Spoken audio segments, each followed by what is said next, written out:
ngir gën a mën a jot ay vidéo xibaar abonneel ci chaîne YouTube bu Caaroy info TV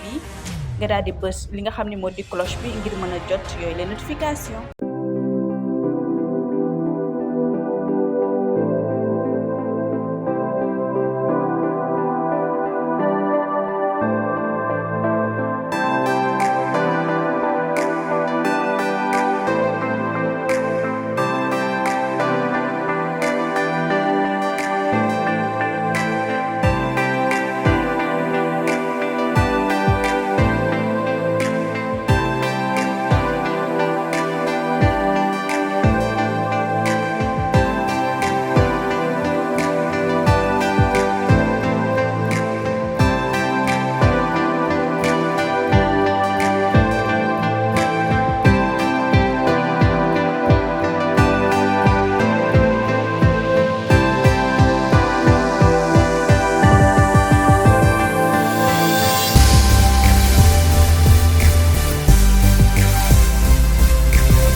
waaw di wax ne rek suñu structure bi ñoo ngi koy tuddee enseignant Benno Bokk Yaakaar de la commune de Djiddah Thiaroye Kao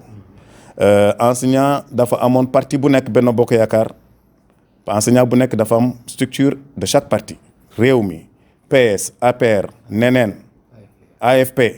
ku nekk dafa am sa structure enseignant maintenant compte tenu de la réalité politique dans notre commune donc ñun enseignants yi ñoo xam ne ku nekk yaa ngi nekkoon sa parti ñu ne comme que Benno Bokk Yaakaar moo tax ñu élire fii suñu maire moo tax président de la république mu amoon yeneen mandat nañ fas yéene booloo nekk benn say pour jàppale commune bi pour jàppale département bi parce que enseignant donc fu ñu nekk ñoom bokk nañ ci ñoo xam ne dañuy réfléchir ci comité scientifique dañ ci bokk ci formation des comment école des ñuy siéger ci bureau yi dañ leen di woo donc loolu nag comme que nous sommes en politique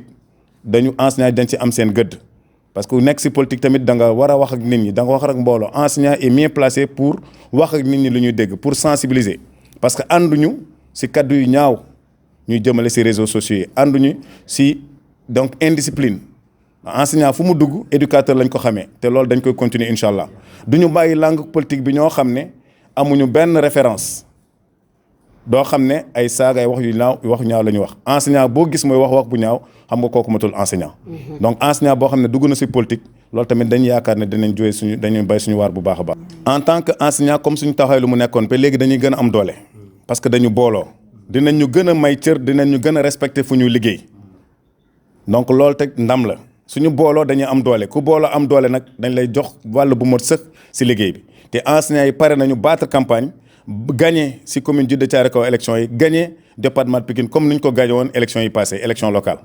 waaw loolu moom loolu laa amoon luy wax par rapport enseignants yi ñoom moom voilà waaw des fois loolu moom mënul ñàkk grève yi moom dañu enseignants yi ay syndicat lañu am syndicat yi moo ñu toogal fii pour ñu xeexal suñuy droit suñuy àq ak suñuy yelleef loolu moom ci kuy liggéey loolu day am mënuñu ko ñàkk mais lu am ba am président de la république macha allah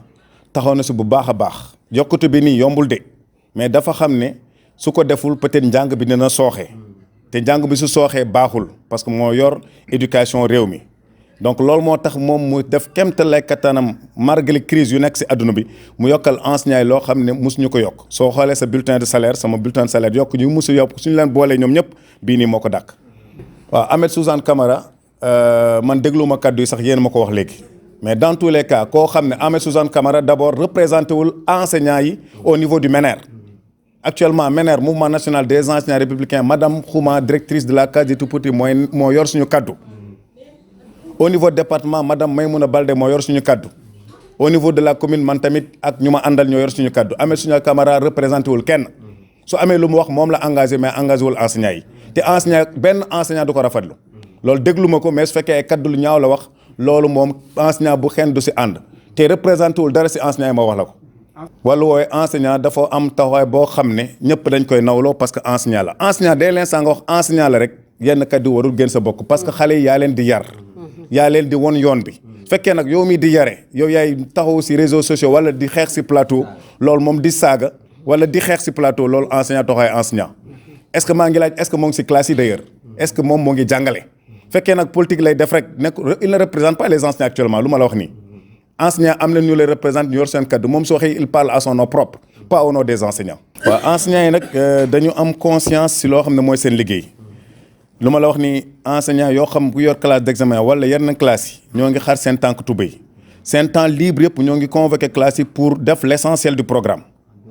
en dehors des cours des heures de cours ñoo ngi convoqué dimanche convoqué samedi convoqué vendredi après-midi donc ñoo ngi def seen kéemtalaay katam xale yi luñ ci war a demee examen ñu demee ko loolu daal enseignants yi moom ñoo ngi ci nekk ak synthèse yoo xam ne par exemple ñun structure des enseignants Benno Bokk Yaakaar de la commune de Djiddah Thiaroye Kao dañuy accompagner suñuy élèves en coopération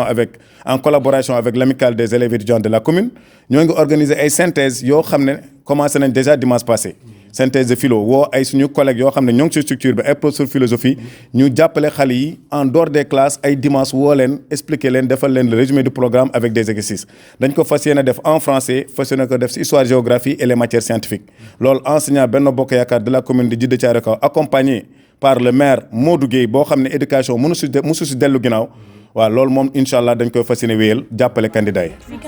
merci beaucoup. ngir gën a mën a jot ay vidéo xibaar abonneel ci chaîne YouTube bu Thiaroye Info TV nga daal di bës li nga xam ne moo di cloche bi ngir mën a jot yooyu les notifications.